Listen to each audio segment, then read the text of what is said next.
Sir वो भी mic का ये भी कर रहा है। चालू? हाँ चालू है। All India SC/ST railway employees association का आज ये कार्यक्रम मेरे घर पे रखा है। मंत्री जी, मेरा घर तो पवित्र हो गया ऐसा मैं मानता हूँ। पूरे भारत से लोग आए हैं। मैं अभी सुन रहा था, देख रहा था, तो मेरा मन गदगद हो रहा था कि ये बाबा साहब के चित्र, ये भगवान बुद्ध के चित्र, ये इस प्रांगण को भी पवित्र करेंगे और रेल मंत्री जी के माध्यम से ये एसोसिएशन भी ऊंचाइयां छुएगी ऐसा मैं मानता हूं। आज का इस शानदार फंक्शन और इस फंक्शन में उपस्थित आज के हमारे मुख्य अतिथि माननीय रेल, इलेक्ट्रॉनिक्स व सूचना प्रौद्योगिकी तथा संचार मंत्री हमारे अश्विनी वैष्णव साहब, जोरदार ताली बजा के आप स्वागत करें आपको। इन्होंने सहमति भी दी, आए भी, और अभी स्वागत हो रहा था तब इन्होंने कहा कोई रह गया है तो जब मैं जाऊंगा तब वो स्वागत कर दे। देखिए कितना विशाल हृदय है इनका, अश्विनी जी का।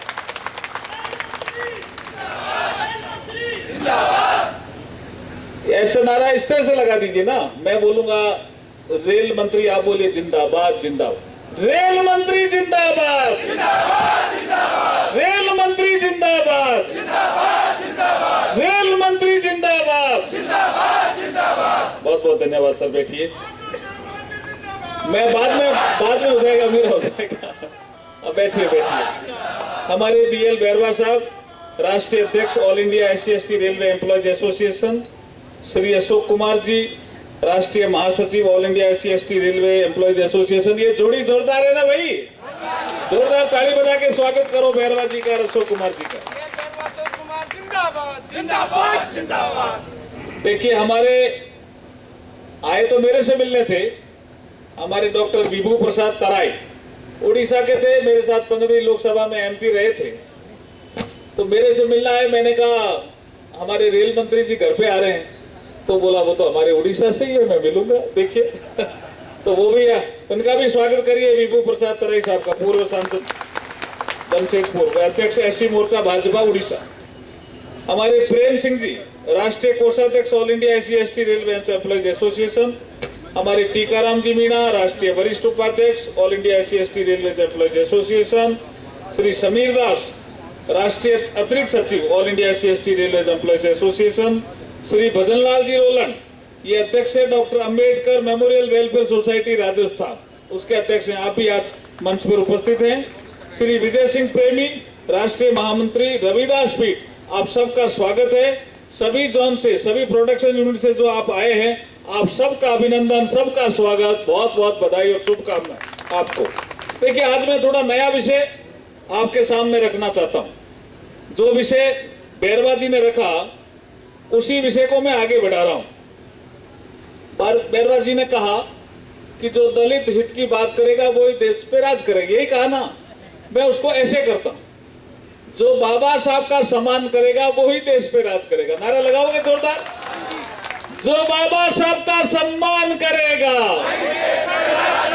जो बाबा साहब का सम्मान करेगा वही देश पर राज करेगा। और वर्तमान समय में हम देख रहे हैं कि सबसे ज्यादा कोई सम्मान कर रहा है बाबा साहब का, तो उसका नाम है भारत के प्रधानमंत्री नरेंद्र मोदी जी। वही सम्मान कर रहे हैं। मैं बता रहा हूं, गिना रहा हूं आपको एक एक।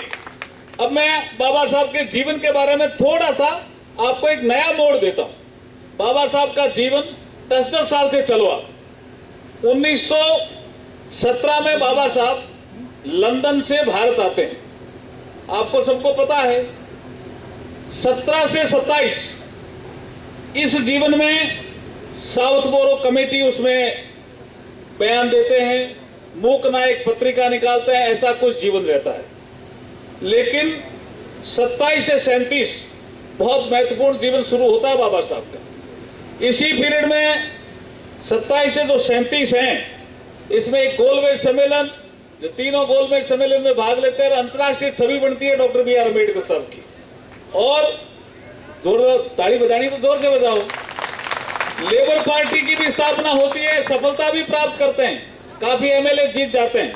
ये 27 से 37, मैं 10-10 साल का कालखंड बता रहा हूं आपको। 37 से 47 ये कालखंड भी बाबा साहब के जीवन का बहुत महत्वपूर्ण है। वायसराय की कार्यकारिणी में जो परिषद में श्रम मंत्री के रूप में, श्रम सदस्य के रूप में काम करते हैं, श्रम मंत्री के रूप में। और उसके बाद 47 से 57 में चले जाते हैं, लेकिन कालखंड में आज तक लाऊंगा, इसलिए कह रहा हूं 57। इस कालखंड में 2-3 घटनाएं बहुत महत्वपूर्ण होती है। कानून मंत्री बनते हैं, फिर 51 में इस्तीफा भी देते हैं, फिर राज्यसभा के सदस्य भी बनते हैं, फिर 56 में इस संसार से चले भी जाते हैं। ये घटनाक्रम याद दिला रहा हूं। अब आप आ जाइए 57 से 67, वो ये कालखंड था। सारे लोग ऐसा कह रहे थे जो यहां राज कर रहे थे उस समय, 57 से 67। बाबा साहब को भूल जाओ, कोई जरूरत नहीं है याद करने की। मैं ये लोकसभा के रिकॉर्ड से बोल रहा हूं। बाबा साहब के 57 में जो इलेक्शन हुआ दूसरा, उसमें 10 MP जीत के आए थे रिपब्लिकन पार्टी ऑफ इंडिया के। उन्होंने खूब डिमांड की कि बाबा साहब की मौत साधारण नहीं हुई, लेकिन किसी ने सुना नहीं भाई साहब, और ये विषय आ रहा था भूल जाओ। और 57 से 67 का कालखंड ऐसा रहा। फिर 67 से 77 का कालखंड आ रहा है। 67 में सम्मिश्र सरकारें बन गई, राम मनोहर लोहिया, जयप्रकाश नारायण, सामाजिक न्याय का सिद्धांत। सामाजिक न्याय में बाबा साहब घूम फिर के आ रहे थे। भाई ये डॉक्टर अम्बेडकर इंपॉर्टेंट है, भाई लोहिया जी भी उनके साथ काम करते थे। तो ये विषय चला, वापिस विचार आगे बढ़ता है। 77 से 87 इस पीरियड में मूर्तियां बहुत लगती है बाबा साहब की, मैं आपको गिनाऊंगा बाद में, ध्यान रखूंगा। अब आ जाता है 87 से 97। ये कालखंड ऐसा होता है जिसमें कुछ लोग याद करते हैं, कुछ कहते हैं क्या करें भाई, डॉक्टर अम्बेडकर तो चिन्हकारी है। कई आर्टिकल आते हैं, कई लिखते हैं, कई किताबें आती है, नई नई किताब इस कालखंड में बहुत आती है। और फिर आता है 97 से 2007 का कालखंड। यहाँ अटल बिहारी वाजपेयी प्रधानमंत्री बनते हैं इस देश के। देखिए ये जो कालखंड गिना रहा था उस समय भी प्रधानमंत्री थे, ध्यान रखना। ये जो 97 से 2007 का कालखंड है, और अटल जी कहते हैं बाबा साहब ने अंतिम सांस कहां ली, बोला 26 अलीपुर रोड, बोला इसको राष्ट्रीय स्मारक बनाओ। ये अटल जी ने बनाया भाई साहब, ध्यान रखना आप। ये जगह प्राइवेट आदमियों के हाथ में आ गई थी, और अटल बिहारी वाजपेयी जी ने हाउस में कहा कि मैं जब से MP बना हूं तब से मैं सुनता आया हूं, अम्बेडकरवादी ये कहते रहे कि बाबा साहब ने जहां अंतिम सांस ली वहां स्मारक बनना चाहिए। उन्होंने नहीं बनाया, अब मैं प्रधानमंत्री बन गया हूं इसलिए अब मैं बनाता हूं, और ये 26 अलीपुर रोड एक राष्ट्रीय स्मारक बना। ये कालखंड भी आया। उसके बाद एक कालखंड आता है ये 2007 से 17। अब आप देखिए कि 4 से 14 तक मनमोहन सिंह जी रहे। इस राष्ट्रीय स्मारक का क्या किया? सत्यनारायण जी जटिया मुझे बताते कि एक बार पैसा अटल जी ने दिया, उसके बाद भूल गए, नहीं दिया। ये जो कालखंड है 7 से 17, ये क्यों महत्वपूर्ण है कि इसी कालखंड में नरेंद्र भाई मोदी प्रधानमंत्री बन जाते हैं देश के 2014 में, और ये बनते हैं और थावरचंद जी गहलोत और हम जाते हैं, सर ये राष्ट्रीय स्मारक तो बन गया लेकिन बहुत अच्छा नहीं बना। तो उन्होंने कहा क्या चाहिए आपको? बोला पूरा प्रोजेक्ट बना के लाओ। तो हम डरते डरते कुछ थोड़े से पैसे, मैंने कहा पता नहीं कितने मांगे, 40 मांगे, 50 मांगे। PM साहब ने अपने हाथ से पेंसिल उठाई और कहा बाबा साहब के लिए स्मारक बनाना है ना, 100 करोड़ रुपए मंजूर करता हूं। ये नरेंद्र भाई मोदी है भैया। ये जो कुछ लोग हमारे विरोधी कहते हैं ना लिप सिंपैथी नहीं है, ये गिना रहा हूं भाई मैं काम। 100 करोड़ मंजूर किए। तो आप 26 अलीपुर रोड पे अभी स्मारक देखा है ना आपने, संविधान नुमा, कितना बढ़िया बड़ा नहीं बड़ा बताइए। जो बाबा साहब का सम्मान करेगा, जो बाबा साहब का सम्मान करेगा, उसके बाद आ जाइए ये 15 जनपद। मैं हाउस कमेटी का चेयरमैन था, यहाँ बहुत कब्जे हुए थे, नहीं हो रहा था भाई साहब। ये 15 जनपद तो क्यों आपका आया था कि ये VP सिंह प्रधानमंत्री थे, उसी पीरियड में रामविलास पासवान जी, अटल जी, अडवाणी जी लगे तो तेल चित्र लगा सेंट्रल हॉल में, भारत रत्न दिया।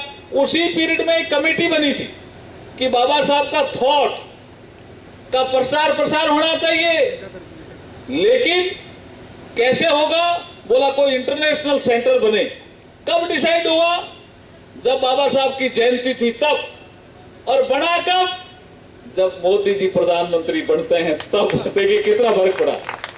और यहाँ पे खाली कराया हमने, कई एमपीओ के मकान खाली कराए, कई कब्जे थे वो खाली कराए। और यहाँ डॉक्टर अम्बेडकर फाउंडेशन का कार्यालय चलता था, किसी को ध्यान हो तो, इसी जनपद में, ध्यान है ना आपको, अशोक कुमार जी, और कितना खराब था।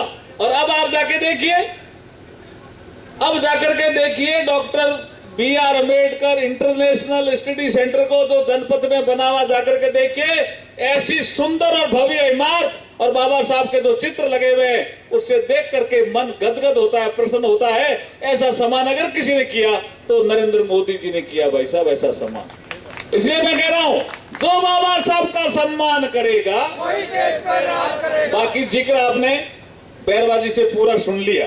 अब मैं एक चीज और आपको कहना चाहता हूं कि 14 जब आया तो 15 में 125वीं जयंती आ गई बाबा साहब की, और 125वीं जयंती में जो काम इन्होंने गिनाए, उसमें एक बड़ा काम है जिसको उन्होंने पंच तीर्थ नाम दिया मोदी जी ने। तीर्थ वो होते हैं जब जहां आदमी अपना पहुंचता है, कोई इनविटेशन नहीं देना पड़ता, कहीं भी तीर्थ होता है। तो मोदी जी ने कहा, हम लोगों को भी नाम तीर्थ इसलिए देते हैं हम, कि मैंने देखा है कि हिंदू मिल में जहां बाबा साहब का संस्कार कर दिया था, चैत्य भूमि, वहां अपना आप लोग पहुंचते हैं, वहां कोई व्यवस्था नहीं है। तो पूरा हिंदू मिल वाला कार्य जो इन जमीन लेकर के और चैत्य भूमि का विकास किया, सभी सलीपुर रोड का विकास किया, 15 जनपद का विकास किया, महू का विकास किया, जिसका जिक्र कर रहे थे लंदन में जब बाबा साहब पढ़े उस जगह का विकास किया। और तो और बाबा साहब जो टाई, कोट, टाइपराइटर जिससे संविधान लिखा गया, और बहुत सीक्रेट कुछ डॉक्यूमेंट थे, बाबा साहब खुद टाइप करना जानते थे, तो वो जो चिंचोली में सामान पड़ा था ना, उसका भी हमारे संस्कृति मंत्रालय से ही केमिकल कंपोजिशन करा करके उस सामान को भी अगर ठीक किया तो नरेंद्र मोदी जी ने किया भाई। इसलिए जो बाबा साहब का सम्मान करेगा वही देश पर राज करेगा। इसलिए मैं ये कहना चाहता हूं मंत्री जी कि ये जो संगठन है, आपने कैलेंडर देखा इनका, ये कैलेंडर 4 लाख घरों में तो जरूर गया होगा। मेरे को भी करीब करीब आप 500 प्रतियां देके गए थे, तो मैंने भी बहुत बांटा। और इस कैलेंडर में जो महत्वपूर्ण घटनाक्रम है, सारों का जिक्र है, सारों का। इसलिए आज ये कैलेंडर, मैंने कहा बैरवा जी को, मैंने कहा मंत्री जी आ रहे हैं, आप भेंट क्या करोगे? तो ये कुछ कहने लगे, ये कर देंगे, सारे जॉन के लोग आएंगे वो कर देंगे। मैंने कहा आप क्या करोगे? तो मैंने इनको कहा आपके पास वो कैलेंडर नहीं है क्या?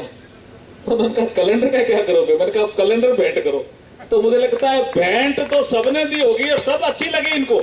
कुछ भेंट इन्होंने रेल मंत्री जी ने ऊपर उठा करके और सबका स्वागत किया, सम्मान किया, लेकिन जो सबसे बढ़िया भेंट बैरवा जी, अशोक कुमार जी आपने दी ना कैलेंडर के रूप में, उससे ही मन प्रसन्न सबका हुआ कि बाबा साहब के जो पंच तीर्थ है उनका विकास हुआ और उनका वर्णन इस पीरियड में हुआ। तो जो आज का फंक्शन है वो मुझे लगता है, अब मंत्री जी बताएंगे, मुझे लगता है कि आपकी छोटी मोटी जो समस्या है उनका समाधान हो गया, ऐसा मान लो आप। नहीं मान रहे हो क्या?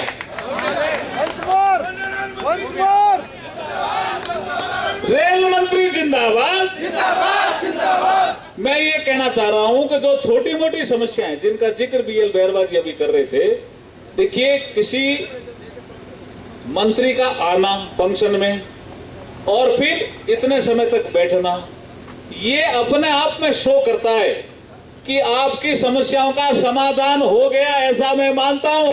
जोरदार ताली बजा के स्वागत करो। कोई छोटी मोटी रह जाएगी तो हम बैठ करके बताएंगे कि इसमें इस तरह से गली निकल सकती है, क्योंकि गली निकालनी हमें आती है। और ये भी वहाँ उड़ीसा में बहुत बड़े अधिकारी रहे हैं, हमारे राजस्थान से हमारा संपर्क भी है, बहुत व्यवहार कुशल है, अच्छे आदमी हैं।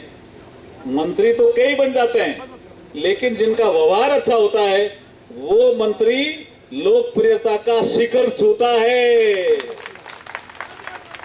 और अश्विनी वैष्णव साहब में लोकप्रियता का शिखर छूने की ताकत मुझे नजर आती है। तो मैं आपका बहुत बहुत स्वागत करता हूं आज मेरे घर में। बहुत बहुत अभिनंदन आपका, और आपका पीएल बैरवा जी, अशोक कुमार जी, आपका भी स्वागत। और मुझे लगता है कब आप रेल मंत्री जी को आमंत्रित करिए, क्योंकि इनको कह रहे थे अच्छा भोजन भी यही है शायद, तो वो भी काम करना ही पड़ेगा ना। तो जो कुछ रह जाएगा थोड़ा बहुत भोजन के समय भी बात कर लेना। इसलिए लास्ट में फिर वो नारा, जो बाबा साहब का सम्मान करेगा,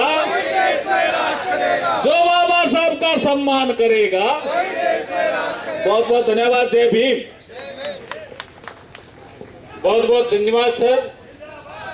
हम जब पहली बार रेल मंत्री जी से मिले तो हमने उनकी याद ताजा रखने के लिए एक फोटो वहां लिया था साहब ने हमारे साथ में, तो उसको आगे तक और बनाए रखने के लिए हमने उस फोटो को फ्रेम करा के और आज आपको देने का निर्णय किया है।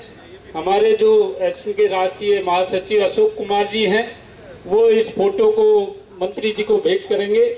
मैं भी उनका साथ दूंगा।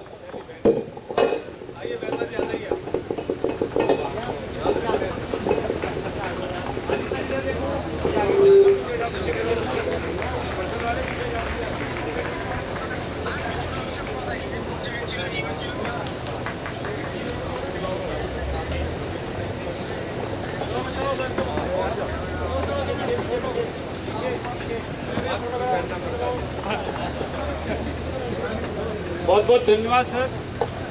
सर माइक चालू है, ये वाला भी, ये भी चलो। बहुत बहुत धन्यवाद सर। अब मैं जो हमारे अब वो घड़ी आ गई है जिसकी हमको प्रतीक्षा थी। जो हमारे लोग स्वागत करने से रह गए हैं वो मंत्री जी के भाषण के बाद स्वागत करेंगे। मंत्री जी ने हमें वादा किया है कि वो आपका स्वागत करा के ही जाएंगे।